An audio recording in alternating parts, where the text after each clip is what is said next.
The restaurant was elegant but warm, its dim lighting casting a soft glow over tables filled with the evening dinner crowd. Jazz played gently in the background as Marcus and Elaine Carter sat across from one another, celebrating their wedding anniversary. Marcus, dressed in a crisp suit, smiled at his wife as she admired the menu. "It's beautiful here," Elaine said softly. "I'm glad we came." Marcus nodded. "Only the best for you." They were enjoying a quiet moment when the door opened sharply and two uniformed police officers stepped inside. The room's calm chatter faded into a tense silence as the officers scanned the dining area with sharp eyes. They approached the hostess stand. "We got a call about suspicious individuals in this restaurant," one officer said loudly, his voice carrying across the room. The hostess frowned, confused. "Suspicious? This is a fine dining establishment. There hasn't been any disturbance." The officer ignored her and turned toward the tables. His gaze landed on Marcus and Elaine. "You two," he barked, striding over. "I'm going to need you to stand up." Marcus blinked, caught off guard. "I'm sorry. What's this about?" "We received a complaint," the officer said curtly. "You need to leave. Now." Elaine's face paled. "But we're just having dinner. Is there some kind of mistake?" "No mistake," the officer snapped. "You don't belong here, so let's not make a scene. Get up." Other diners turned to watch. Some whispered. A few pulled out their phones discreetly, sensing something was wrong. Marcus tried to stay calm. "Officer, I assure you, we have a reservation. We're just here celebrating our anniversary." The second officer stepped closer, his tone mocking. "Yeah, sure. Let me guess, you forgot your reservation? Or maybe you can't afford to eat here?" Elaine's eyes filled with tears, but she held Marcus's hand tightly. "This is humiliating," she whispered. Marcus swallowed hard, anger simmering beneath his calm voice. "Look, you're making a mistake. We're paying customers. Ask the staff." The first officer scoffed. "I don't need to ask anyone. We were told you were making other guests uncomfortable." That's when a man at a nearby table spoke up. "They weren't bothering anyone. They've been sitting quietly the whole time." The officer shot him a glare. "Stay out of this." Marcus stood slowly, trying to de-escalate. "Fine, we'll leave, but this is wrong and you know it." The officer smirked. "That's right. Walk out before we escort you out." The entire restaurant watched in uncomfortable silence as Marcus and Elaine gathered their things, their special evening ruined. Elaine's hand trembled as she clutched her purse. Just as they were about to step toward the door, a commanding voice echoed from the back of the restaurant. "Stop! Right! There!" Everyone turned. A tall man in an impeccably tailored suit stepped forward. His presence was calm, yet authoritative. Jonathan Hayes, the owner of the restaurant, his eyes locked on the officers. "Would either of you care to explain," he said evenly, "why you're harassing my guests in my establishment?" The room fell completely silent. The officers froze mid-step, turning toward the man approaching them. Jonathan Hayes walked with deliberate calm, but there was no mistaking the authority in his voice, or the way the entire staff stood a little taller behind him. "Who are you?" the first officer demanded, his tone still sharp. Jonathan stopped a few feet away, his gaze steady. "I'm Jonathan Hayes. I own this restaurant, and you're in my dining room, interrupting my guests' evening." The officers exchanged a quick glance. "This doesn't concern you, sir," the second officer said. "We received a call about a disturbance, and these two were identified." Jonathan raised an eyebrow. A disturbance? I've been in this restaurant the entire evening. Marcus and Elaine Carter have been sitting quietly at their table, enjoying their anniversary dinner. They haven't caused any disturbance. They were reported as suspicious, the first officer insisted. Jonathan's voice grew firmer, but it remained calm. Suspicious for what? Ordering food? Laughing together? Or is it simply because they don't look like the other diners here? A murmur rippled through the crowd. More guests began recording with their phones now, emboldened by the owner's presence. The first officer's jaw tightened. Sir, I suggest you let us handle this. No, Jonathan said, stepping closer. You will not handle anything. You've humiliated 2 paying customers without cause. You've disrupted my business. And you've done it in front of an entire room of witnesses. Elaine's voice wavered. We were just eating dinner. Jonathan turned to her, his expression softening. I know, and you are welcome here, always. He faced the officers again, his calm now edged with steel. You're leaving. Right now. And before you go, you're going to apologize to these people for what you've done. The officers bristled. We don't take orders from restaurant owners. Jonathan smiled faintly, but there was no humor in it. Then maybe you'll listen to the city councilman who owns this restaurant, or the fact that the mayor himself dines here regularly. Would you like me to call him now? The room went still. The officers glanced at each other again, their confidence faltering. Jonathan didn't wait for an answer. He turned toward the hostess. Emma, call the precinct. Ask for the captain. Tell him his officers are harassing my guests. Yes, Mr. Hayes, she replied, already reaching for the phone. The second officer shifted uneasily. Sir, maybe we can just clear this up and go. Jonathan stepped even closer, his voice dropping low enough for only them to hear, but carrying enough force to feel like a warning. You will apologize. Then you will walk out that door, and when you get back to your station, you will explain to your captain why my legal team will be waiting for a very detailed report about tonight. The first officer's bravado finally cracked. He turned stiffly toward Marcus and Elaine. We apologize for the inconvenience. Elaine's eyes filled with tears of anger. Marcus's jaw tightened, but he stayed composed. Jonathan looked at the couple. You don't have to accept that, and you won't have to deal with this alone. He turned back to the officers. Now leave. The 2 officers hesitated for a moment, then turned and walked toward the door under the weight of dozens of eyes and cameras.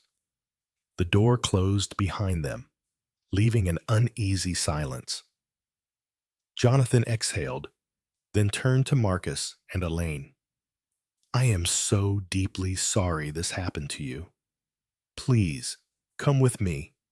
He guided them gently toward a private dining area, away from the gawking stares of the other guests. You're safe here, he said quietly, and I promise you they won't get away with this. Jonathan led Marcus and Elaine into a quiet private dining room at the back of the restaurant. The soft lighting and plush seating felt like a different world compared to the humiliation they'd just endured. Elaine's hands trembled as she sat down, still shaken. I'm sorry, she whispered, her voice quivering. We didn't do anything wrong. I don't understand why this keeps happening. Jonathan crouched beside her, his tone calm but full of conviction. You didn't do anything wrong. This wasn't your fault. Those officers abused their authority, and it ends tonight. Marcus clenched his fists, struggling to contain the mix of anger and shame swirling inside him. We were just trying to have dinner. They treated us like criminals in front of everyone. Jonathan nodded, and now everyone knows exactly what they did. The entire dining room saw it, and multiple guests recorded the whole thing. You're not alone in this. A gentle knock came at the door. It was the hostess, Emma, holding 2 glasses of water. Mr. Hayes, just so you know, several guests have already posted the videos online. It's spreading fast. Jonathan's eyes hardened slightly. Good. The truth deserves to be seen. Meanwhile, in the main dining area, diners were still buzzing. Some were visibly upset. Others were showing each other the clips they'd recorded. Words like unbelievable and disgusting echoed softly through the room. Within the hour, those videos were making their rounds on social media. Clips of the officers dragging Marcus and Elaine from their table, followed by Jonathan's commanding confrontation, went viral almost instantly. Comments flooded in. This is heartbreaking to watch. That restaurant owner is a hero. This is exactly why reforms are needed. Back at the precinct, the captain's phone began ringing non-stop. News outlets were already requesting statements about the restaurant incident, and the department's inbox was flooded with demands for answers. Jonathan returned to the private dining room with a calm expression. I've already called the captain personally, he told Marcus and Elaine. They'll be facing disciplinary action by the end of the night. And I'm contacting my attorney to make sure this is handled properly. If you want, I'll also connect you with a civil rights lawyer I trust. Elaine's eyes filled with tears, but this time from relief rather than fear. Why are you helping us like this? Jonathan offered a small smile. Because this is my restaurant, my space, and no one comes in here and treats my guests like that. Not in my house. Marcus placed his hand over Elaine's. Thank you for standing up when no one else did. Jonathan nodded firmly. It's the least I can do. And trust me, this won't be swept under the rug. Moments later, Jonathan stepped outside to address the waiting diners. He spoke with calm authority. Tonight, 2 of my guests were harassed without cause. It was unacceptable, and it will be dealt with. If any of you recorded what happened, I ask you to keep those videos safe. Your voices matter in making sure justice is done. The diners nodded, some offering their support, others already sharing posts online to amplify the truth. Meanwhile, Marcus and Elaine sat quietly in the private room, holding hands. The fear that had clung to them minutes ago was slowly giving way to gratitude and a simmering determination not to let this go unanswered. Jonathan returned once more, this time with a soft smile. Your meal tonight is on the house, and after this, I'd like to personally take you to meet someone who can ensure those officers never do this to anyone again. Elaine exhaled, finally feeling a small sense of safety return. Outside, the city was already reacting. The story was spreading far beyond the restaurant walls, because when injustice is seen, it can't be unseen, and the truth was already in motion. By the next morning, the videos had exploded online. Clips of Marcus and Elaine being pulled from their table were everywhere, paired with the powerful moment Jonathan Hayes confronted the officers. Headlines dominated social media. Racist cops humiliate black couple at upscale restaurant. Then the owner steps in. Restaurant owner calls out police abuse. Not in my house. Thousands of comments poured in within hours. Some were angry, some were heartbroken, but all were demanding accountability. At the precinct, the atmosphere was tense. The captain was in a closed-door meeting with city officials and legal advisors. The officers involved, Grant and Phillips, stood stiffly outside his office, pale and silent. They could hear the raised voices inside. "You brought this entire department into the spotlight for the wrong reasons," the captain said when he finally emerged. "There are witnesses, videos, and a restaurant owner with connections to the city council. Do you have any idea how bad this looks?" Grant muttered, "We just followed a call." "A call?" the captain snapped. "There was no legitimate call. We checked dispatch logs. You acted on nothing but bias, and now you're going to pay for it." Meanwhile, Jonathan had already contacted his attorney. The lawyer was working with Marcus and Elaine to ensure a formal complaint would be filed. Civil rights groups reached out, offering support. The couple was no longer just two quiet diners. They had become the faces of a bigger conversation about respect, dignity, and the abuse of authority. Back at the restaurant, reporters were already waiting outside, eager to interview Jonathan. He stepped out calmly, wearing the same suit from the night before. "Mr. Hayes, can you tell us what happened?" a journalist asked. Jonathan nodded. "Two of my guests, Marcus and Elaine Carter, were harassed and humiliated by officers who had no legitimate reason to approach them. They were removed from their table during their anniversary dinner without cause. That behavior is unacceptable anywhere, but especially in my restaurant." "Do you plan to take action?" another reporter asked. Jonathan's expression hardened slightly. "Absolutely. I've already spoken to the department's captain, and I've connected Marcus and Elaine with legal counsel. They deserve justice, and they will have it." Across the city, the couple sat in their living room, watching the news coverage quietly. Elaine held Marcus's hand tightly. "I never thought this would go so far," she whispered. "It feels overwhelming." Marcus nodded. "I didn't either. But we're not alone. Everyone saw what really happened." Their phones buzzed non-stop with messages. Friends checking in, strangers offering support, and community leaders inviting them to speak at local meetings.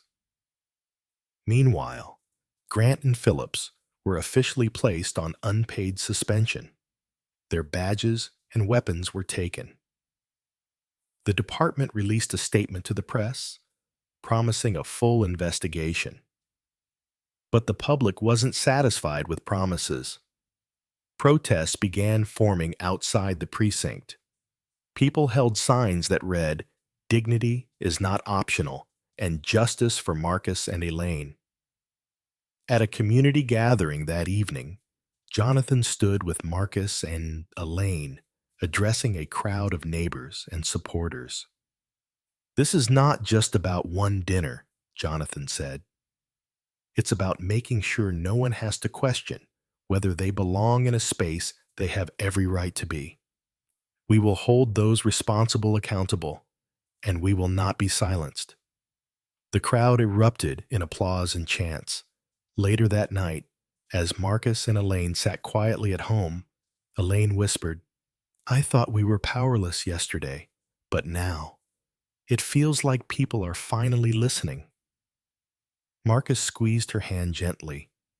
"Because the truth is louder than their hate, and now the whole city knows it." Meanwhile, Grant sat in his dark apartment, staring at his phone as his name flooded the news and social media.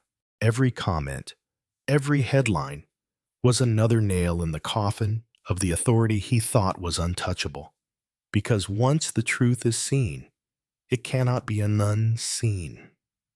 By midweek, the story had spread beyond the city. National news outlets picked it up, replaying the viral clips of Marcus and Elaine being humiliated in the restaurant before Jonathan Hayes stepped in to defend them. The footage became a symbol of both injustice and the power of standing up in the moment. Commentators debated the deeper issues on live television. Civil rights advocates called for immediate disciplinary action against the officers, while others questioned how a false complaint could escalate so easily. Social media was relentless, with hashtags like #JusticeForMarcus and Elaine and #Not in My House trending for days. At the precinct, the atmosphere was suffocating. Officers avoided Grant and Phillips as they walked through the halls for their disciplinary interviews. The captain called them into his office, his face tight with frustration. "You didn't just embarrass yourselves," the captain said flatly. "You embarrassed this entire department. There were no calls, no legitimate reports. You acted on nothing but bias, and now the whole country is watching." Phillips tried to protest. "We thought." "You didn't think," the captain snapped. "And now you're both looking at termination and possible charges." Meanwhile, Jonathan met Marcus and Elaine at a law office downtown. The attorney, a sharp and experienced civil rights lawyer, reviewed the case carefully. "You have everything you need," she assured them. "Multiple videos, witnesses, and a restaurant owner who's willing to testify. This isn't just misconduct. It's unlawful harassment. We can file a complaint with the department and a civil suit for damages." Elaine hesitated. "I don't want to become a spectacle." Marcus squeezed her hand. "This isn't about attention. It's about making sure they don't do this to anyone else." Jonathan nodded. "You're not alone in this. I'll stand with you every step of the way." Outside the law office, protesters had gathered peacefully with signs. Some were from the local community, others had come from neighboring cities. The message was clear. This isn't going away. Back at the restaurant, guests who had been present the night of the incident returned to give written statements. One woman who had filmed the entire encounter told reporters, "I couldn't believe what I was seeing. They were just sitting there quietly. It was pure discrimination." As the investigation gained momentum, the city's mayor issued a statement condemning the officers' actions. "We are deeply troubled by this incident. Immediate steps are being taken to ensure accountability and rebuild public trust." But the community wasn't satisfied with words. They wanted change. At a packed town hall meeting, Marcus and Elaine were invited to speak. Elaine's voice trembled as she addressed the room. "All we wanted was to enjoy a simple dinner, but in a moment, we were made to feel like we didn't belong, like we were less than human. No one should have to experience that.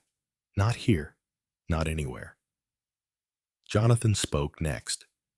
"I saw something wrong, and I spoke. But it shouldn't take an owner with influence to stop this. It should never happen in the first place. We need stronger oversight, and we need it now." The crowd erupted in applause and agreement. Meanwhile, Grant sat in his apartment with the blinds drawn. His name was splashed across every major news site. Calls from old friends went unanswered. Even family members stopped defending him. Every headline was another reminder that the power he had abused was gone for good. Back home, Marcus turned to Elaine quietly. "This isn't just about us anymore. It's about making sure no one else has to feel what we felt." Elaine nodded softly. "Then let's see this through. Together." Because when the truth takes the spotlight, it doesn't just demand answers, it demands change. By the end of the week, the legal gears were already in motion. Marcus and Elaine's attorney filed an official civil rights complaint against the precinct and the two officers. Alongside it, a civil lawsuit was prepared citing unlawful harassment, public humiliation, and emotional distress. The complaint was backed by multiple witness statements and several videos that clearly showed the officers acting without cause. The news spread like wildfire again. Headlines flashed across national media. Couple files lawsuit after racist restaurant incident. Restaurant owner joins legal fight against officers who harassed black diners. At the precinct, the captain called an emergency press briefing. Standing before a crowd of reporters, he tried to keep his composure. "We are cooperating fully with the investigation," he said.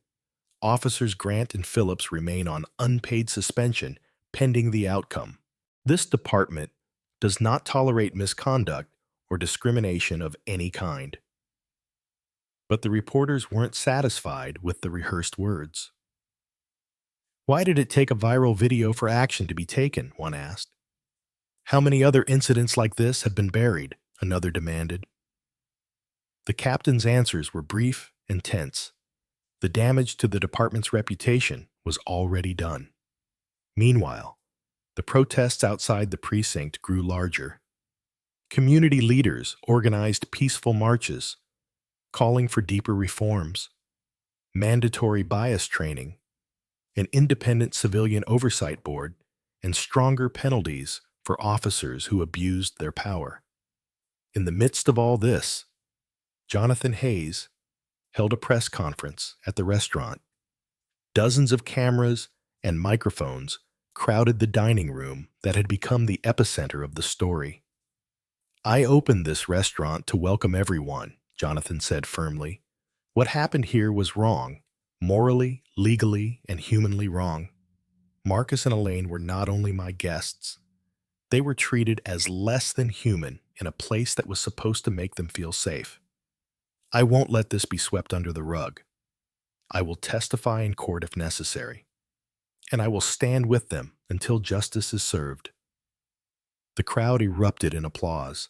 Outside, supporters cheered, holding up signs that read, "Not in our city," and "Dignity for all." Marcus and Elaine watched the press conference quietly from home. Elaine's eyes glistened. "I never thought the owner would stand up like that. Most people would have just looked away." Marcus nodded. "He didn't have to, but he did. And now the whole city is watching." Later that afternoon, the attorney called with an update. "We've already received calls from the precinct's legal team," she said. "They're trying to settle quickly, but I want you to think about what's best. This isn't just about money. It's about making sure this never happens again." Elaine took a deep breath. "We're not doing this for a payout. We're doing this so they're held accountable." Meanwhile, Grant sat alone in his dark apartment, scrolling through endless news articles, tearing apart his actions. His phone buzzed with messages from former colleagues telling him they couldn't defend him anymore. On social media, his name had become synonymous with abuse of power. Every video clip, every headline was another piece of evidence that his career was over. That night, the community held a candlelight vigil outside the restaurant. People of all backgrounds came together, holding candles and sharing stories of their own encounters with discrimination. Jonathan, Marcus, and Elaine stood together on the steps, addressing the crowd. "We're not just fighting for ourselves," Marcus said, his voice strong. "We're fighting for everyone who has been silenced. This is bigger than one night. It's about the future of our community." The crowd erupted in cheers, their voices echoing down the street. Because what started as an act of humiliation had ignited a movement, one that couldn't be ignored anymore. And somewhere miles away, Grant stared blankly at the flickering TV screen, realizing the power he thought he owned was gone forever. Because when the truth comes out, it doesn't just break the silence. It builds a force too strong to be buried. 2 weeks later, the internal investigation results were released, and the findings were damning. The department confirmed that no official complaint or call had been made about Marcus and Elaine that night.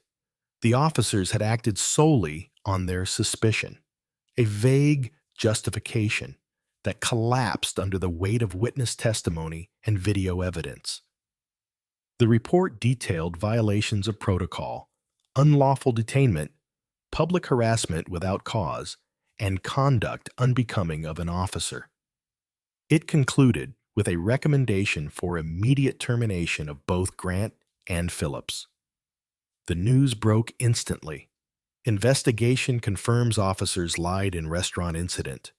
Department recommends firing of racist cops who harassed black couple. Outside the precinct, protesters cheered when the announcement came over the loudspeakers. It wasn't the end of the fight, but it was the first clear step toward accountability. At the restaurant, Jonathan Hayes gathered with Marcus and Elaine. He placed a folder of paperwork on the table. "It's official," Jonathan said. "They're recommending termination. And with the lawsuit we filed, they'll face even more consequences in court." Elaine sighed with relief, but still looked weary. "I can't believe this all started with just a dinner." Marcus nodded. "But it won't end with just us. This is bigger now." Jonathan leaned forward. "Exactly. We'll make sure this sets a precedent." Meanwhile, the precinct scrambled to repair its image. The captain held another press conference, this time with a far more somber tone. "Effective immediately, Officers Grant and Phillips are terminated from the department," he announced. "We acknowledge the harm caused and are implementing mandatory reforms to ensure incidents like this never happen again." But reporters pressed harder. Why did it take a viral video for action to be taken? How many other cases have been buried? Will there be criminal charges? The captain avoided some questions, but the public was already ahead of him. Civil rights groups had filed petitions demanding the district attorney pursue charges of harassment and civil rights violations. Meanwhile, Grant and Phillips were officially served with legal notices. Grant sat at his kitchen table, staring at the documents in disbelief. Unlawful harassment, emotional distress, civil rights violations. He muttered under his breath. His phone buzzed with another news alert.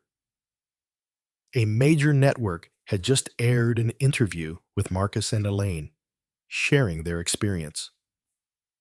"We were treated like criminals for simply existing in a space we had every right to be," Elaine said on camera. If Jonathan Hayes hadn't spoken up, we probably would have just been another quiet story. But now, it's a movement. Jonathan appeared in the same segment, his tone resolute. "This isn't just about punishing 2 officers. It's about holding an entire system accountable so it doesn't keep happening. Silence is no longer an option." The interview went viral. Social media flooded with support and outrage. Petitions for deeper reforms gained tens of thousands of signatures overnight. Back at the community center, a meeting was held to discuss next steps. Residents gathered to talk about how to use this moment to create lasting change. More training, better oversight, and a permanent civilian review board with real authority. Marcus spoke quietly to the crowd. "This isn't just our fight, it's yours too. Every person who's ever been humiliated, dismissed, or made to feel they didn't belong, you matter, and together we can make sure this doesn't happen again." The room erupted in applause, the energy buzzing with hope and determination. Meanwhile, Grant sat alone in his darkened apartment, the weight of everything crashing down. His career was over. His name was now etched into public memory as a symbol of what happens when power is abused. And as the city moved forward, louder, stronger, united, he was left behind, a forgotten relic of a system that was finally being forced to change. Because when the truth is undeniable, it doesn't just expose a lie, it forces the world to act. Within days of the investigation's conclusion, the district attorney announced a formal review of the case. Standing before a packed press conference, the DA's voice carried both gravity and determination. "The evidence is clear," she said. "Officers Grant and Phillips unlawfully targeted and humiliated Marcus and Elaine Carter. This was not just misconduct. It was a violation of their civil rights. My office is pursuing criminal charges for harassment and abuse of authority." The announcement sent shockwaves through the city. Cheers erupted outside the courthouse as the news spread. For many, it was the first time they'd seen real consequences reach beyond a simple termination. Meanwhile, Marcus and Elaine sat in Jonathan Hayes' office at the restaurant. Their attorney joined them with a stack of papers. "This is the next step," she explained. "The DA is moving forward with charges, and the civil lawsuit is gaining support from several advocacy groups. You're not fighting this alone anymore. The entire community is standing behind you." Elaine's eyes welled with tears, not of sadness this time, but of relief. "It still feels surreal," she admitted. "One night ruined so much, but now it's like people are finally paying attention." Jonathan nodded firmly. "That's because you didn't stay silent, and because the truth was too clear to deny." Across the city, protests turned into organized community forums. Residents demanded permanent reforms, independent civilian boards, transparent reporting on all police stops, and regular bias training for all officers. Local politicians, under public pressure, began drafting new policies. At one such forum, Marcus and Elaine attended quietly. When community members urged them to speak, Marcus stood and addressed the room. "We never wanted to be here like this," he said softly. "We just wanted a peaceful night out. But if what happened to us can change how people are treated tomorrow, then it's worth it. This is bigger than just one night. It's about dignity for everyone." The room erupted in applause, with chants of "Justice for Marcus and Elaine" filling the air. Meanwhile, at the precinct, the fallout deepened. Officers Grant and Phillips were officially charged. Their mugshots appeared on the evening news, a stark reversal of the power dynamic they once exploited. Back in his apartment, Grant stared blankly at the TV. His name flashed across the screen alongside the headline, "Former officers charged in restaurant harassment case." He turned off the television, sinking into the silence. His badge was gone, his reputation destroyed, and now the law he once thought protected him was closing in around him. Phillips, meanwhile, contacted an attorney of his own, but even his legal team admitted there was little defense. "The evidence is everywhere," his lawyer told him. "Videos, witnesses, even your own department turned against you. This is unwinnable." While the disgraced officers scrambled, Marcus and Elaine slowly began to heal. Jonathan hosted a private dinner at the restaurant for them, a peaceful evening to remind them that the place where it all started could still hold good memories. "This is your space," Jonathan told them warmly. "No one can take that from you again." Elaine smiled faintly for the first time in weeks. "Thank you for everything you've done." Jonathan shook his head. You don't thank people for doing what's right. You just keep moving forward. Outside, the community held another candlelight vigil. This time, it wasn't just about outrage. It was about hope. Speakers shared stories, children held candles, and neighbors promised to keep pushing for change until it was permanent. As Marcus and Elaine stood quietly among the crowd, Elaine whispered, "Do you think this will really change things?" Marcus looked around at the faces of strangers who now stood with them and nodded. "It already is." And miles away, in the dim solitude of his apartment, Grant realized the truth he'd tried to bury had outgrown him. It was no longer just about one couple. It had become a force for change he could never stop. Because when the truth rises, it doesn't just demand justice, it creates it.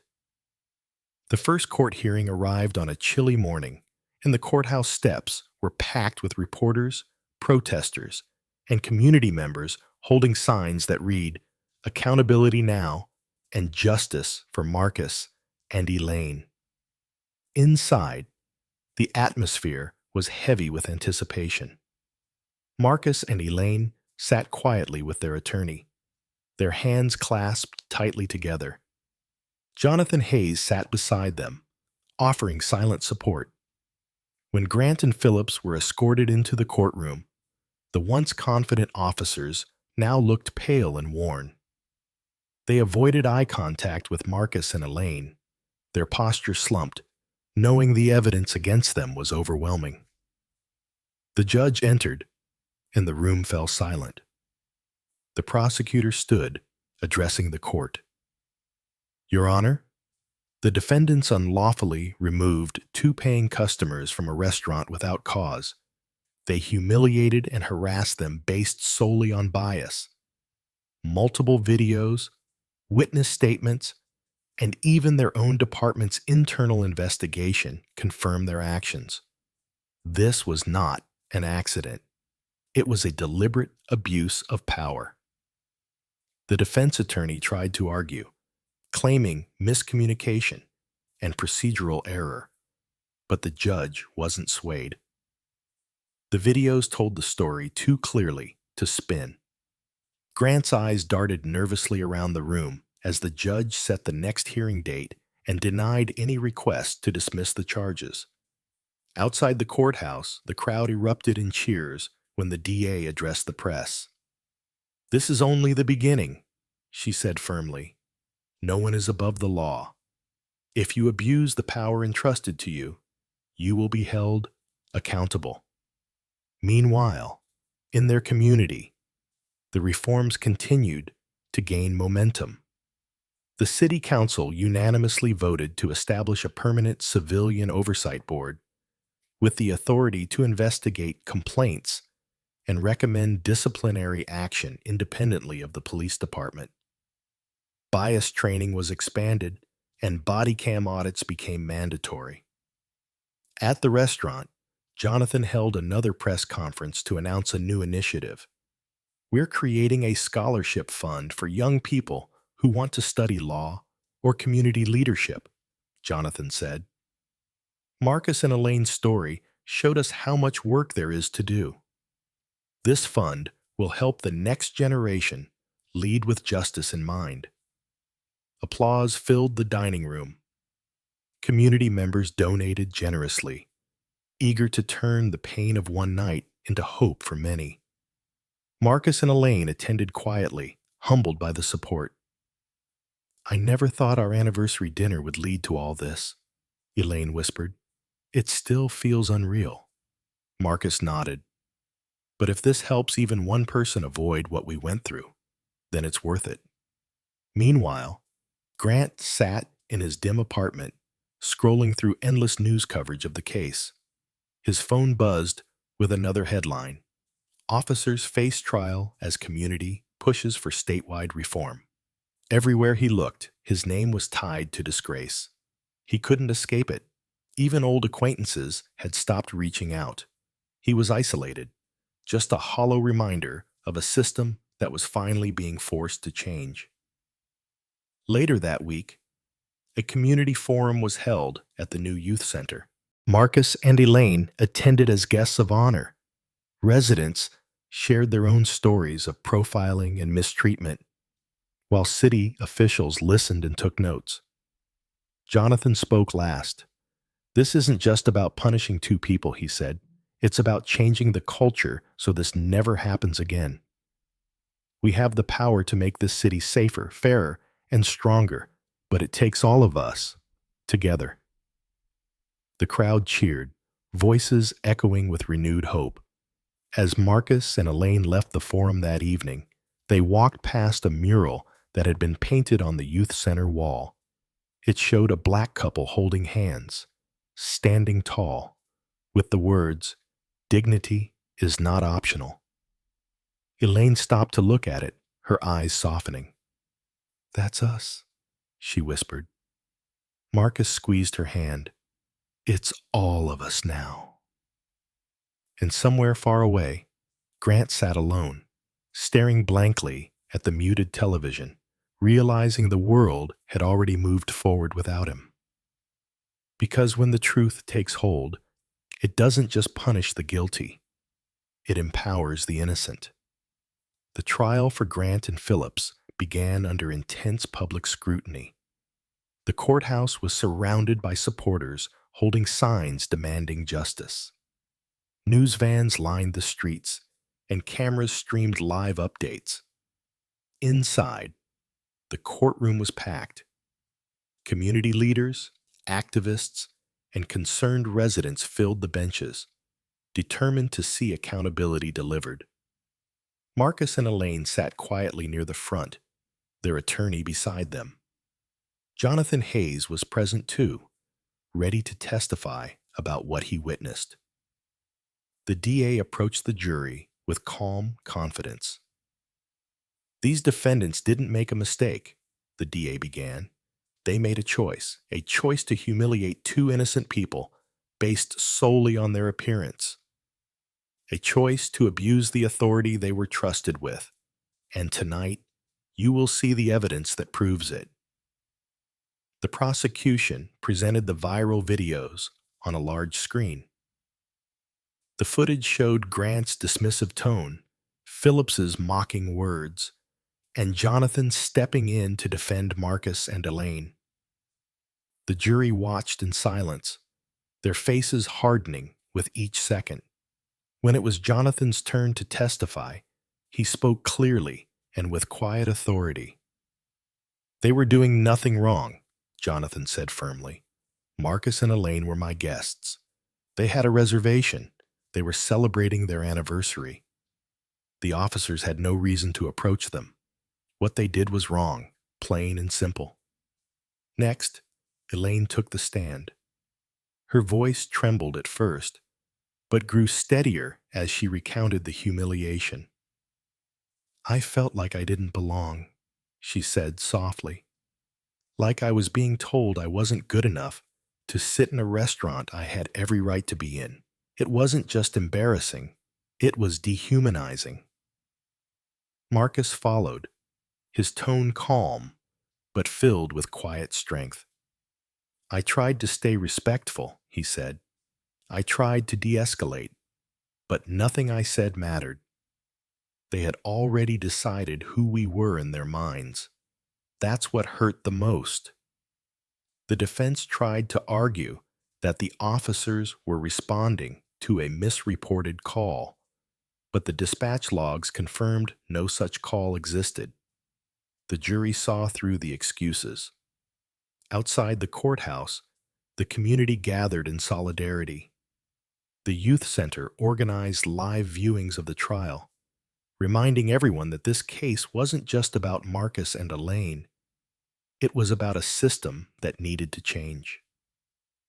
Meanwhile, at the state capitol, lawmakers were introducing a Bias Accountability Act, citing the restaurant incident as one of the catalysts for reform. The bill aimed to create a permanent oversight body for all law enforcement agencies in the state. Back at the trial, closing arguments echoed through the room. The DA's voice was clear and unwavering. This wasn't confusion. This wasn't an honest mistake. This was targeted harassment. And if we want trust between communities and those sworn to protect them, we cannot let this go unanswered. Grant and Phillips sat pale and silent, knowing the verdict was inevitable. Later that evening, Marcus and Elaine returned home, exhausted but resolute. Elaine sat on the couch, looking at the messages flooding her phone. Strangers sending support. Community members thanking them for their courage. "I never thought speaking up would mean this much to so many people," she whispered. Marcus sat beside her, gently holding her hand. "Because we're not just speaking for us. We're speaking for everyone who couldn't." Meanwhile, in his dim apartment, Grant sat staring at the ceiling, the weight of his actions finally undeniable.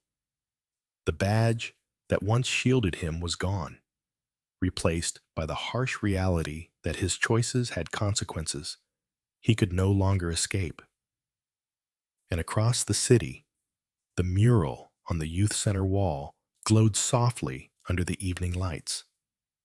It now had new words added beneath it. Justice is not revenge, it's restoration.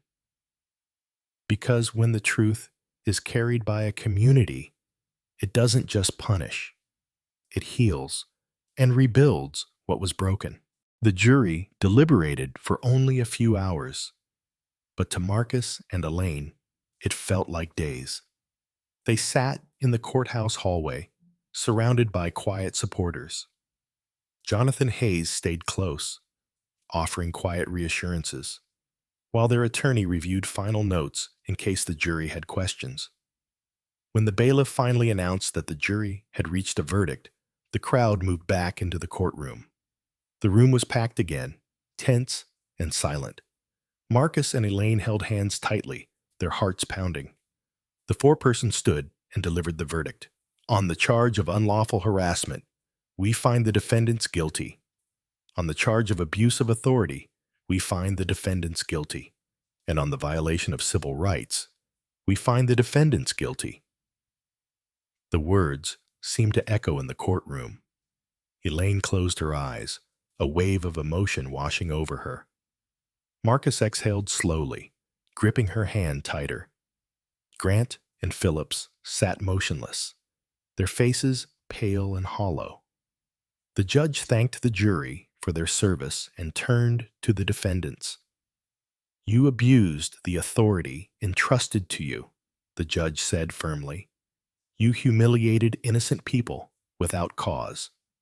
And you have eroded the public's trust in law enforcement. This court will not tolerate such behavior." The sentencing date was set for the following month, but everyone in the room knew the officers' futures were sealed. Outside the courthouse, the crowd erupted into cheers as the verdict was announced over the loudspeakers. Protesters and supporters hugged each other, chanting "Justice for Marcus and Elaine" for all to hear. Reporters scrambled to get statements. Elaine stepped up to the microphones, her voice trembling at first, but growing stronger. "This wasn't easy," she said. "Reliving that night, standing in a courtroom, it was painful. But we did it because this isn't just about us. It's about every person who's ever been treated like they didn't belong. Today shows that the truth can win." Marcus followed, his voice steady. "This verdict isn't just accountability for two officers. It's a message that power doesn't put anyone above the law. We hope this is the start of lasting change." Jonathan Hayes added a few words, looking directly into the cameras. "Let this be a reminder. Silence protects no one. When you see something wrong, speak, stand up, because change begins the moment someone refuses to look away." The videos of their statements spread across social media, gathering millions of views within hours. Messages of support poured in from around the country. Meanwhile, At the state capitol, lawmakers used the verdict as further momentum to push the Bias Accountability Act closer to becoming law. For the first time, the state seemed united in recognizing that reform was not just necessary, it was overdue. That evening, Marcus and Elaine returned home. They sat on the couch in silence for a moment, both processing the weight of the day. Elaine finally spoke softly. "I feel lighter, like we can finally breathe." Marcus nodded. "We didn't just win for us. We won for everyone watching." Meanwhile, in his lonely apartment, Grant stared blankly at the news coverage of the verdict. His name, once associated with authority, was now permanently linked to disgrace. The silence around him was deafening. Back at the community center, people gathered to celebrate. The mural that had become a symbol of hope was now adorned with fresh flowers and candles. A new phrase had been added beneath the painting of the couple holding hands. "Justice is the beginning, not the end." And in that moment, the community realized that while one chapter had closed, the work of building something better had only just begun.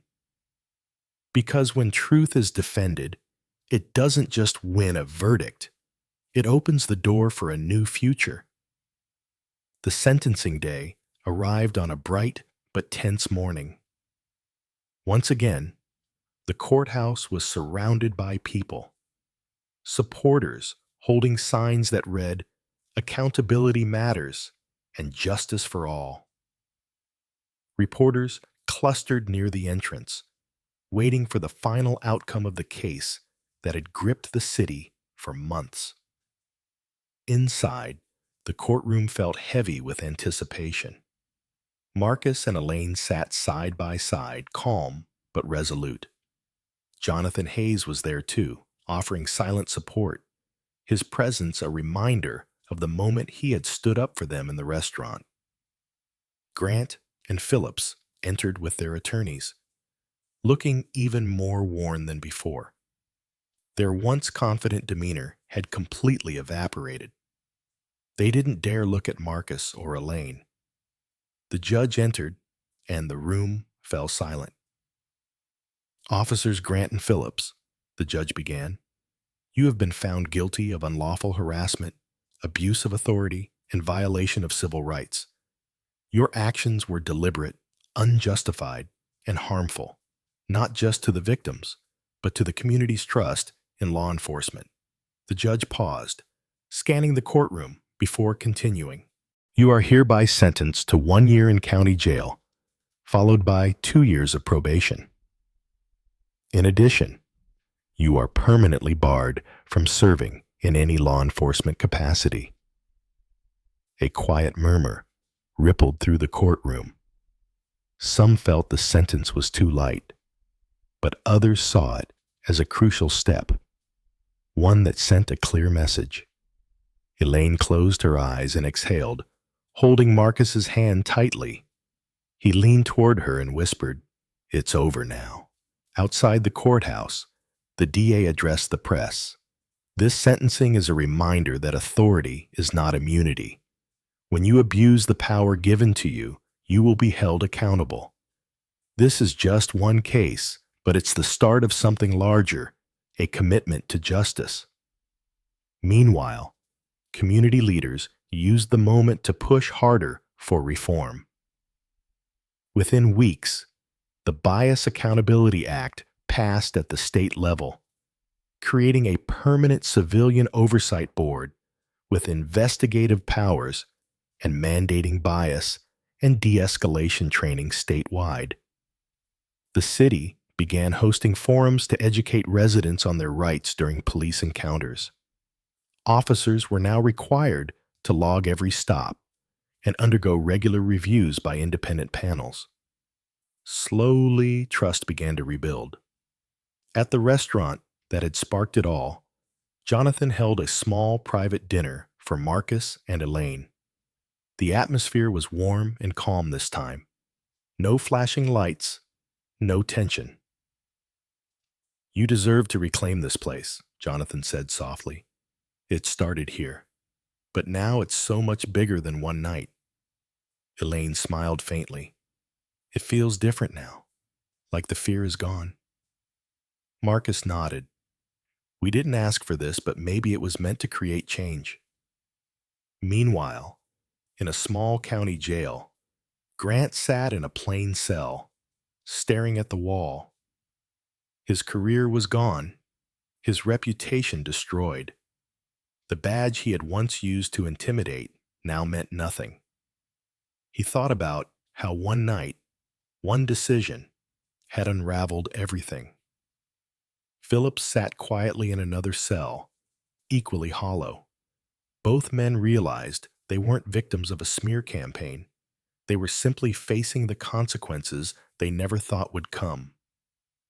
Back in the community, a new mural was painted on the wall of the youth center. It showed a crowd of people standing together, holding candles, with the words, "Justice begins with courage." At its unveiling, Marcus spoke briefly. "This mural isn't about punishment. It's about hope. It's about making sure what happened to us never happens again." Elaine stood beside him, looking at the faces of children playing nearby. "We're not just closing a chapter," she whispered to him. "We're opening a better one." The crowd applauded, their voices echoing through the streets. Because while justice had been served, the real victory was the change it inspired, a change that would outlast everyone who had been there that night. And miles away, in his cell, Grant was left with nothing but the echo of his own downfall, realizing the truth had taken everything he thought was untouchable and turned it into a legacy of reform. Months passed since the sentencing, and the city began to feel different. The protests had quieted, replaced by constructive community meetings and workshops. The new oversight board held its first public session, reviewing complaints and ensuring they were addressed transparently. Residents who once feared speaking up now felt empowered to demand better. Marcus and Elaine slowly found peace. The weight of the ordeal lifted with time, replaced by a sense of quiet pride. They hadn't just fought for themselves. They had helped change something far bigger. One afternoon, Elaine visited the youth center where the mural had been painted. She watched children laugh and play outside, their carefree energy a stark contrast to the fear she had felt that night. A woman approached her, holding her daughter's hand. "You don't know me," the woman said softly, "but I want to thank you. My brother was treated unfairly by police years ago, and no one believed him. Seeing what you did, it gave our family hope again." Elaine smiled warmly and squeezed the woman's hand. "You're not alone anymore. None of us are." Meanwhile, Jonathan Hayes continued his quiet advocacy. He partnered with community leaders to host monthly dinners at his restaurant, inviting residents, city officials, and even police officers to sit together, talk, and rebuild trust. The restaurant that had been the scene of humiliation was now a place of dialogue and healing. At one of these dinners, a young officer stood up nervously. "I joined the force to protect people," he said, "but I see now how trust was broken long before I got here. I want to help make it right. Thank you for holding us accountable." Jonathan nodded. "Change starts with honesty. Thank you for being here." Across the state, the Bias Accountability Act had begun to take effect. Departments implemented mandatory body cam reviews, transparent stop reports, and stricter hiring practices. Other states started studying the model, considering their own reforms. What began with one couple's ruined dinner was now shaping laws far beyond the city. And in a quiet cell in county jail, Grant sat alone, serving the remainder of his sentence. His days were filled with monotony, and his nights with regret. The sound of a guard's keys echoing in the hallway was the only reminder of the world moving forward without him. He no longer followed the news, because every headline was another reminder of how far he'd fallen. Back in the city, Marcus and Elaine were invited to speak at a university event about resilience. Standing in front of students, Marcus spoke with calm conviction. "We didn't want this fight," he said. "We just wanted a peaceful night out. But when it came to us, we chose to stand, because silence would have meant it could happen again, to anyone. Change doesn't start with heroes. It starts with ordinary people who refuse to look away." Elaine added softly, "You don't have to be fearless to speak the truth. You just have to believe it matters." The students applauded, some visibly moved. Later that evening, as they walked through the courthouse plaza, Marcus and Elaine stopped by the mural. New candles had been placed at its base, along with fresh flowers and notes from people thanking them for inspiring hope. Elaine leaned against Marcus, her voice gentle. "It feels like we're finally free of that night." Marcus nodded, looking at the glowing city lights. Free, and stronger than before. Because while the pain of what happened would never fully disappear, it had been transformed into something lasting. Something that would keep protecting others long after their story faded from the headlines. And miles away, Grant sat in silence, knowing that the truth he once tried to bury had outgrown him, reshaping a future he would never be part of. Because when justice takes root, it doesn't just end a lie. It grows into a legacy.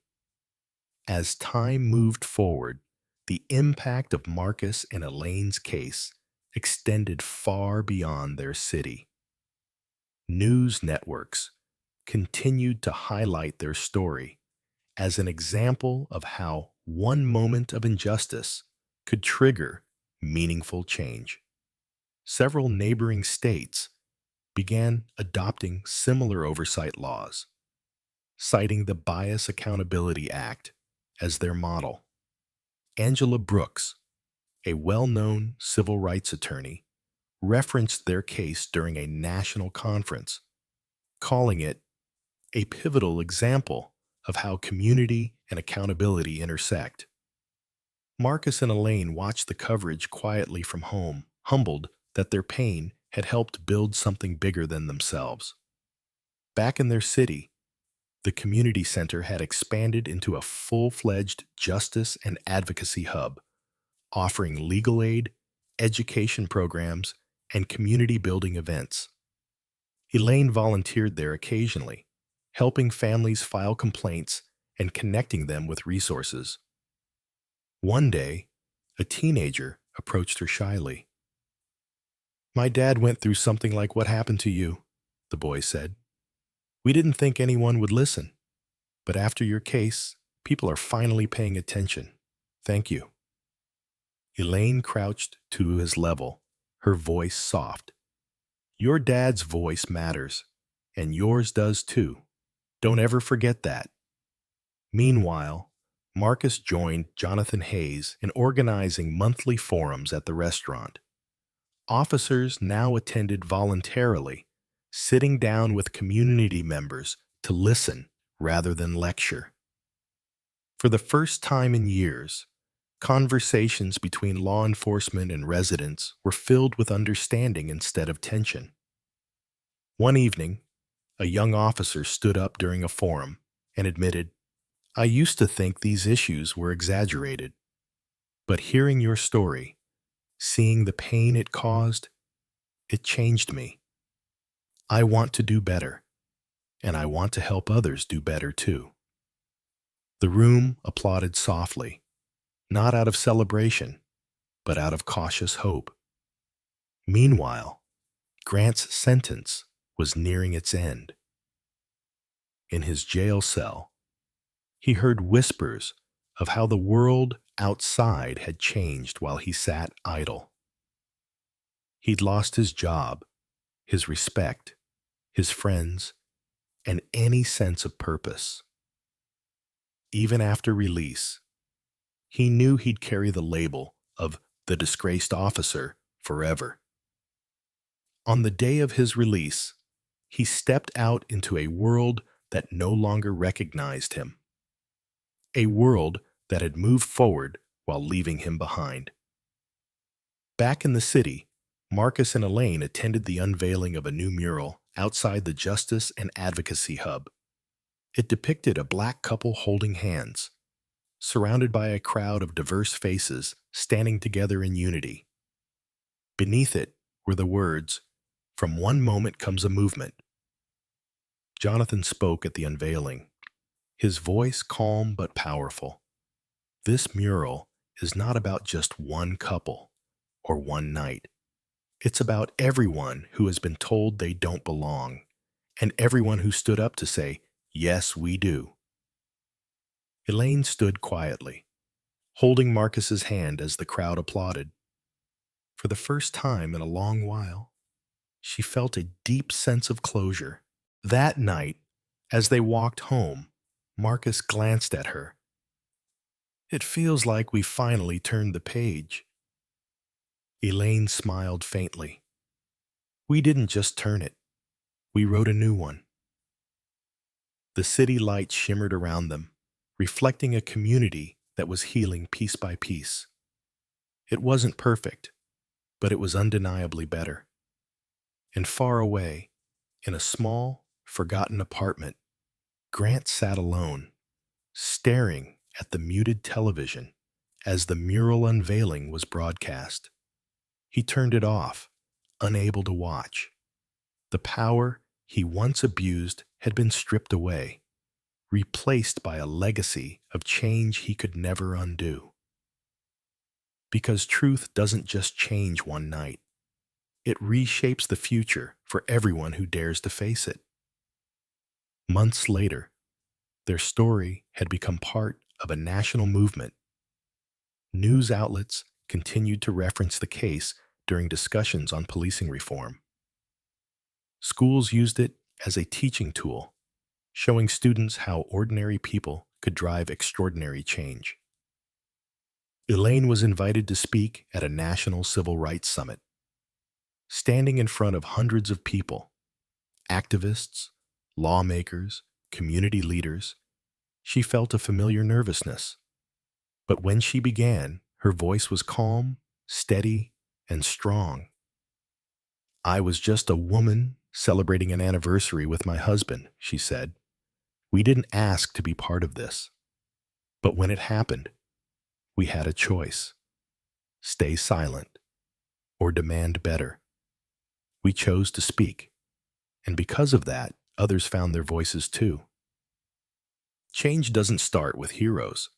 It starts with people who refuse to look away. The audience rose in a standing ovation, some with tears in their eyes. Back home, Marcus continued volunteering at the Justice and Advocacy Hub.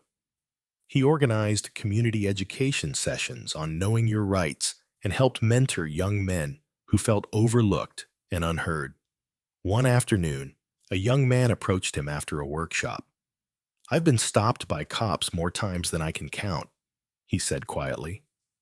"I always thought no one would care, but seeing what you and your wife did, it makes me believe I'm not invisible." Marcus smiled gently. "You're not. You never were. And now you know you're not alone." Meanwhile, Jonathan Hayes expanded his restaurant initiative into a statewide network. Partnering with other business owners, he created a coalition dedicated to fostering safe spaces and training staff on how to respond if injustice happened in their establishments. This started in one dining room, Jonathan told a group of restaurant owners. But it can't end there. We all have a responsibility to stand up when something's wrong. The Bias Accountability Act gained further traction, inspiring similar legislation in the multiple states. Oversight boards became the norm rather than the exception, and community engagement was woven into police training programs across the country. And yet, far away, Grant lived in quiet obscurity. Released from jail, he found himself an outcast. Job applications went unanswered. Old friends avoided him. His name was permanently tied to shame. One evening, he sat in a dim room, flipping through TV channels. He paused on a news segment covering the national reforms sparked by the restaurant incident. There was Elaine smiling as she stood beside lawmakers who credited her courage for changing the system. Grant turned the TV off. The silence in the room was deafening. The truth he once tried to suppress had outgrown him completely, leaving him behind as nothing more than a cautionary tale. Back in their hometown, Marcus and Elaine were honored at a community event celebrating the one-year anniversary of the reforms. The Justice and Advocacy Hub unveiled a new scholarship program in their names, dedicated to supporting young leaders pursuing careers in law and social justice. This scholarship isn't about the past, Elaine told the crowd. It's about the future we're building together. A future where dignity is a given, not a fight. As the audience applauded, Marcus added, "We didn't do this alone. It took all of you, every person who stood up, every person who shared the truth. This isn't just our victory, it's yours." That evening, as they walked home past the glowing murals, Marcus looked at Elaine with a soft smile. "We didn't just survive that night," he said quietly. "We turned it into something that will outlive us." Elaine squeezed his hand. "And that's what makes it worth it. Because while the pain of injustice lingers, the truth, once spoken, becomes a light that guides entire communities forward." As the seasons changed once again, the ripple effects of Marcus and Elaine's story continued to grow. Across the country, new policies were being introduced, all bearing the influence of the case that had begun in one quiet restaurant. Schools hosted workshops on civic rights, and community centers displayed murals dedicated to unity and accountability. Elaine found herself busier than ever, speaking at universities and community gatherings, but she always returned home to the same quiet street where she and Marcus could find peace away from the cameras. One evening, she visited a local high school where students had organized a forum on social justice. The auditorium was packed. A shy teenager raised her hand and asked, "Were you afraid to speak up? Weren't you worried no one would believe you?" Elaine smiled gently. "I was afraid. But fear doesn't mean you stop. Fear means you're human. What matters is what you do despite the fear. And when you speak the truth, you'll find you're not as alone as you think." The students applauded softly, many of them inspired by her honesty. Meanwhile, Marcus focused on building the scholarship program they had launched with Jonathan Hayes. It was already helping several students attend college to study law, criminal justice, and public policy. Marcus personally mentored some of them, sharing his experience and encouraging them to use their voices to create change. One afternoon at the Justice and Advocacy Hub, a young man approached him.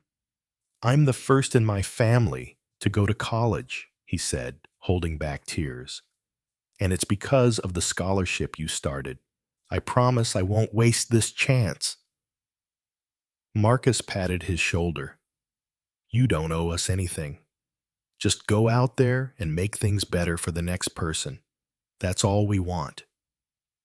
Jonathan Hayes, meanwhile, expanded his coalition of business owners, creating safe space certifications for restaurants and public venues. It's about making sure what happened in my restaurant never happens anywhere else, he said at a press event. His leadership inspired dozens of businesses to join. Back at the precinct, the culture had transformed. New officers were required to complete extensive community training, and the oversight board now had full authority to review complaints. The old days of looking the other way were gone, and far away, Grant remained a ghost of his former self. Living in a small, forgotten town, he worked quiet labor jobs, avoiding eye contact with anyone who might recognize him. When his name occasionally surfaced in discussions about the case, it was only as a reminder of what happens when arrogance meets accountability. One evening, Marcus and Elaine attended the unveiling of a national exhibit dedicated to stories of community-led change. Their case was featured alongside others that had sparked movements. Photos, news clippings, and the viral video were displayed. But what stood out most was a quote painted on the wall: "Change begins when someone refuses to look away." Elaine stared at it for a long moment.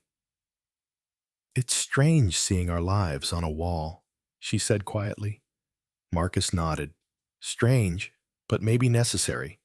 People need to remember how it started, so it doesn't happen again." Later that night, they returned home to the quiet comfort of their living room. Elaine leaned her head on Marcus's shoulder. "Do you think this will keep going, even after us?" Marcus smiled softly. "It already has. Look at the students, the new laws, the murals. It's bigger than us now. It'll keep growing long after we're gone." Because the truth they spoke had become more than just justice for one night. It had become a foundation for a better future. And somewhere in the shadows, Grant sat alone, realizing that while his actions had ended his life as he knew it, they had sparked a change he could never undo. Because truth, once unleashed, doesn't just heal the past, it lights the path for what's next. A year after the sentencing, the city felt transformed. The Justice and Advocacy Hub had grown into a vibrant space filled with life. Children attending after-school programs, families receiving free legal guidance, and officers volunteering for community outreach. The fear that once hung over simple interactions was slowly being replaced with trust. Elaine stood in the hub one afternoon, watching a group of young volunteers organize a new mentorship program. A girl, no older than 16, walked up shyly. "Mrs. Carter," she said softly, "I want you to know what you went through made me realize I can speak up too. I want to study law now because of you." Elaine smiled warmly, placing a gentle hand on her shoulder. "That's the best thing I could hope to hear. You're the future. Don't ever forget that your voice matters." Meanwhile, Marcus was working with Jonathan Hayes on expanding the scholarship program statewide. They were now sponsoring students in neighboring cities, giving opportunities to those who wanted to become advocates, lawyers, or community leaders. At a small ceremony, one of the scholarship recipients, a young man named Deshaun, spoke. Because of Marcus and Elaine, I get to chase my dream, he said. They turned something ugly into something powerful. I want to honor that by making sure no one else has to live in fear. The audience applauded as Marcus stepped up to the microphone. This isn't about what happened to us anymore, Marcus said calmly. It's about what happens next. It's about making sure you all have the tools to keep building something better. Across the state, their story continued to ripple outward. Cities were adopting stronger oversight laws, and their names were often mentioned in policy debates. Activists cited the case as proof that ordinary citizens could push for systemic change and win. Meanwhile, in a forgotten corner of a small town, Grant lived in isolation. His release from jail had brought no relief. He was a man without purpose, without respect. Job applications were denied as soon as his past came up. The world had moved on, and in a way, it had moved forward because of him, but not for him. He occasionally saw news segments about Marcus and Elaine's continued advocacy. Their faces were calm, their lives rebuilt, while he remained stuck in the shadow of his own choices. He would change the channel, unable to watch the legacy of what his actions had created. Back in the city, Jonathan hosted another community forum at the restaurant. The space, once the site of humiliation, had become a symbol of hope. Residents, business owners, and officers sat together in honest conversation. A young officer stood during the discussion. When I joined the force, I didn't understand how deep the hurt went, he said. But your story opened my eyes. I'm committed to doing better, not just for the badge, but for the people I serve. Jonathan nodded. That's where real change begins. When we all listen, really listen to each other. Later that night, Marcus and Elaine visited the mural outside the Justice Hub. New faces had been added, representing countless others whose stories had sparked change. At the base of the mural was a new line. One voice can start a movement. Many voices can change the world. Elaine leaned against Marcus, her eyes reflecting the soft glow of the streetlights. It feels like this isn't just our story anymore, she said quietly. Marcus smiled gently. It isn't. It belongs to everyone now.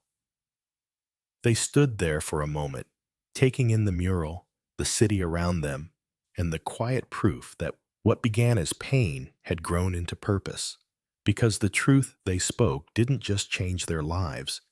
It planted seeds that would keep growing long after they were gone. And miles away, Grant sat in his small apartment, realizing once again that while his name had faded into infamy, the legacy he unwillingly ignited would outlive him forever. Because when truth spreads, it builds a future where lies can no longer take root. Another year passed, and the city continued to flourish under the reforms Marcus and Elaine's case had inspired.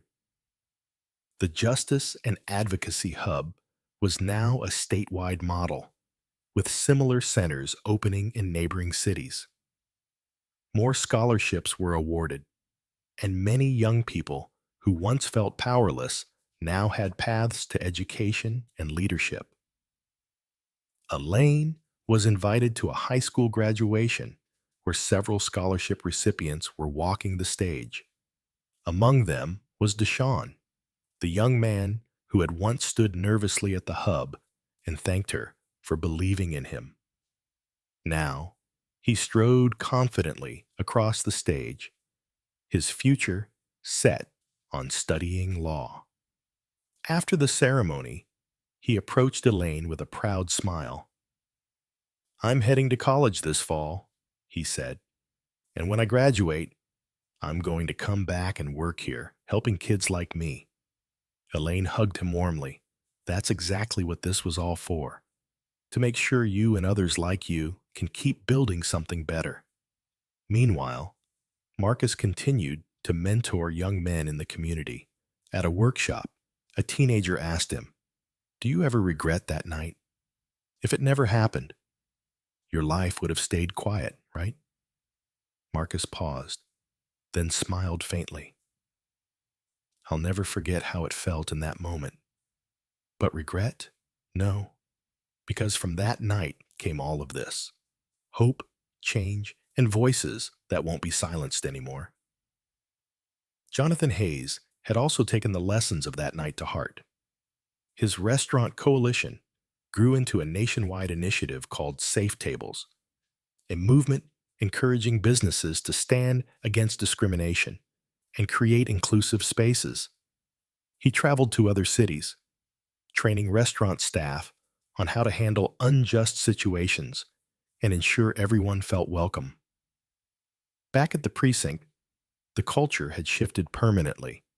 Officers now partnered with community members for quarterly reviews, and any misconduct was swiftly addressed. Younger recruits who had grown up hearing about Marcus and Elaine's story viewed the badge as a responsibility rather than untouchable power. And far away, Grant's world had shrunk even more. He lived quietly, taking odd labor jobs, his name still a shadow he couldn't escape. Occasionally, someone would recognize him, whispering his story in disgust. He avoided the news entirely, knowing he'd only see Marcus and Elaine smiling as they built a legacy from the very moment he tried to break them. One summer evening, Marcus and Elaine attended a statewide summit on justice reform. They sat in the audience as one of the speakers, a young woman studying criminal justice, shared her journey. "I decided to study law after I learned about a couple who stood up for themselves and changed everything in their city," she said, her voice strong. "They showed me that you don't need to be powerful to create change. You just need to believe in the truth." The audience erupted in applause, and Elaine squeezed Marcus's hand, realizing their story had inspired someone they'd never even met. Later that night, they visited the mural outside the Justice Hub. It had grown into an entire wall of art, filled with faces of people who had spoken up and words that reminded the community of their strength. A new line had been added at the bottom: "Truth is the seed, action is the garden." Elaine leaned against Marcus, her eyes soft with peace. "It's no longer about that night," she said quietly. Marcus smiled, his voice calm. "It's about everything that came after." The city lights glowed around them, reflecting a community that had rebuilt itself from pain into purpose. Because what began as an act of humiliation had been turned into a force of hope, one that would keep growing, carried by a new generation who refused to let it fade. And miles away, in his lonely apartment, Grant sat in silence, knowing the truth he once tried to suppress had become a movement that would outlast him forever. Because when truth is nurtured, it doesn't just heal, it thrives. As the years passed, the seeds planted by Marcus and Elaine's story grew into something far bigger than anyone had imagined. The reforms that began in their city had become a national model for law enforcement accountability. States across the country adopted policies inspired by their case: mandatory body camera reviews, independent civilian oversight boards, and transparent reporting on every public interaction. Elaine was invited to Washington, D.C. to speak at the signing of a federal bill that mirrored those reforms. Standing beside lawmakers, advocates, and community leaders, she felt a mix of pride and disbelief. "I never wanted to be known for what happened to us that night," she told the audience. "But if that pain helped build a future where fewer families have to feel what we felt, then it was worth it. This isn't about one couple. It's about all of us choosing a better way forward." Her speech was broadcast nationwide, sparking conversations in homes, schools, and community halls about justice, dignity, and accountability. Meanwhile, Marcus focused on the mentorship programs he'd built. The scholarship they started with Jonathan Hayes had grown into a national foundation, funding hundreds of students each year.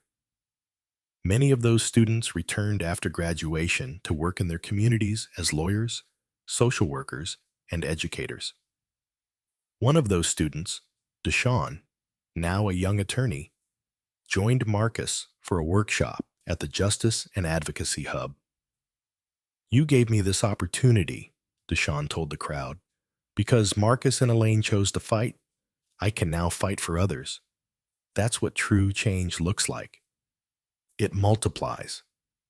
The audience applauded, moved by the living proof of what one act of courage could inspire.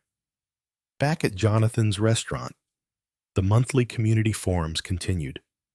They had become a tradition, drawing people from all walks of life. Officers, business owners, and residents sat together in dialogue, slowly rebuilding trust. The restaurant that had once been the stage for humiliation was now a place of unity and progress. Jonathan often reflected on that night. "I only did what was right," he would say, "but doing the right thing, even once, can change everything." And in a forgotten town miles away, Grant lived in quiet isolation. He worked menial jobs, rarely speaking to anyone.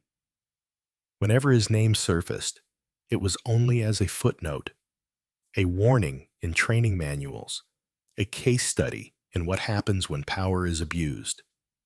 His world remained small and gray, while the lives of those he tried to intimidate flourished. One evening, Marcus and Elaine attended the unveiling of a national memorial for community justice, which honored stories like theirs.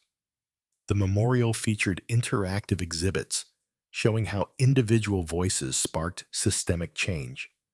As they walked through the exhibits, Elaine stopped at a wall displaying their story, photos, videos, and quotes from the night it all began.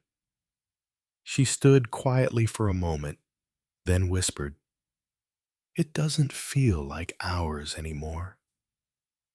It belongs to everyone now." Marcus smiled, slipping an arm around her shoulders. "That's the point. We started it, but they're carrying it forward." Outside, the new Memorial Plaza was filled with children playing, families gathering, and people from across the country visiting to learn and reflect. The city skyline glowed beyond the plaza, a living symbol of hope and renewal. That night, as they walked home hand in hand, Elaine looked at Marcus with peaceful eyes. "We've finally come full circle," she said softly. Marcus nodded. "We turned one night of injustice into a lifetime of change. And now, it'll keep going, long after us." Because the truth they fought for didn't just survive.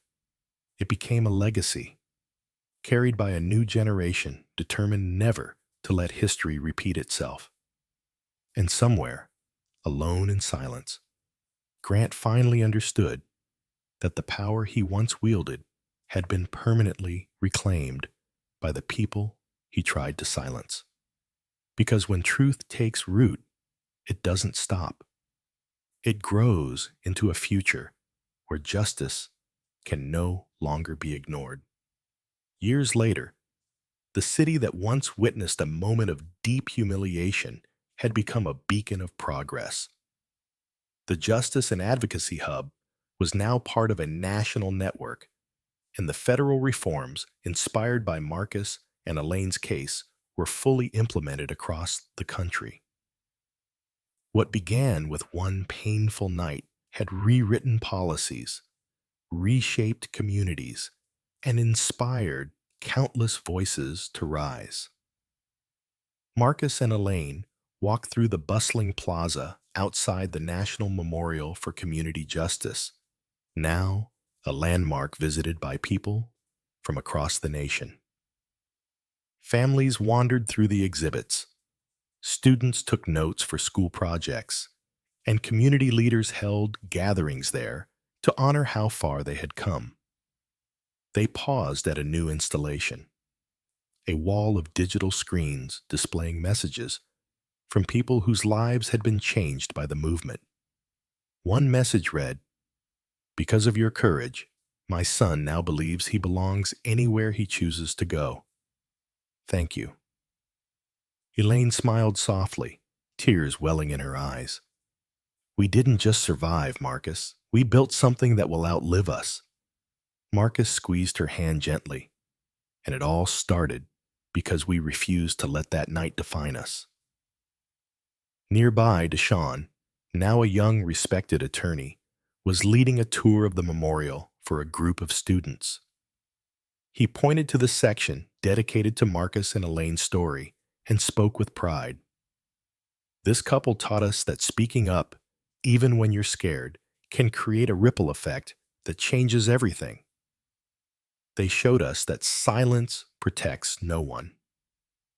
The students listened intently, inspired by how two ordinary people became catalysts for something extraordinary.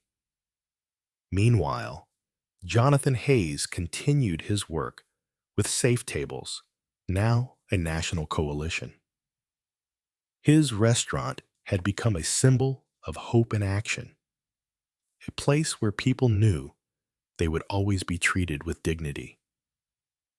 In a quiet moment, with Marcus and Elaine, he said, "I just did what anyone should do. But you too. You carried it further than I ever imagined." Back at the precinct, a new generation of officers was being trained under reformed policies. During their orientation, they were shown the original video from the restaurant, not to shame, but to remind them of their duty. "Authority is not a privilege," the instructor told them. "It's a responsibility. Never forget what happens when you lose sight of that." And far from all the progress, in a small, dimly lit apartment, Grant lived in permanent obscurity. His name appeared occasionally in old articles, but only as a cautionary tale. He never returned to law enforcement, never found redemption, and never escaped the reality that his choices had birthed a movement far greater than himself. One evening, Marcus and Elaine attended the dedication of a new youth leadership academy, funded by their scholarship foundation. Hundreds of children and families filled the hall, their faces glowing with hope. During the ceremony, a young girl who received the scholarship spoke. "I want to thank Marcus and Elaine," she said with a bright smile. "Because of you, I know that even ordinary people can change the world. I'm going to be a lawyer one day, and I'll keep building what you started." The audience erupted in applause. Elaine held Marcus's hand, her heart full. Later, as they walked home, the city lights shimmered softly. Elaine looked at Marcus and whispered, "Do you think they'll remember us years from now?" Marcus smiled. "They won't just remember us. They'll remember what came from us, and that's what matters most." They stopped at the Justice Hub mural one last time. Now, it was no longer just a painting. It was a wall of names, faces, and stories that together formed a living tapestry of hope. At the very top were the words, From truth comes change. From change comes freedom. And as Marcus and Elaine stood there, they felt an overwhelming peace. The night that once brought pain had sparked a future filled with promise. Because the truth they spoke didn't just heal the past, it shaped a better tomorrow for everyone who came after. And somewhere, far removed from the world that had moved forward, Grant sat in silence, knowing that the legacy he tried to crush had instead grown stronger, brighter, and eternal. Because when truth becomes action, it outlives everything.